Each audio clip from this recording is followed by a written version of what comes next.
उद्या राज्यसेवा 2024 याच्यामधील paper first, paper second असेल आणि शेवटची परीक्षा आहे. खूप प्रामाणिकपणे अभ्यास केलेला असेल, परीक्षा पुढे जात होती. सो माझ्याकडून तुम्हा सगळ्यांना ऑल द बेस्ट आहे.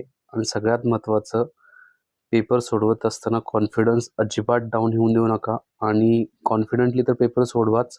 फक्त डोकं शांत ठेवून जे प्रश्न असतील ते प्रामाणिकपणे वाचा.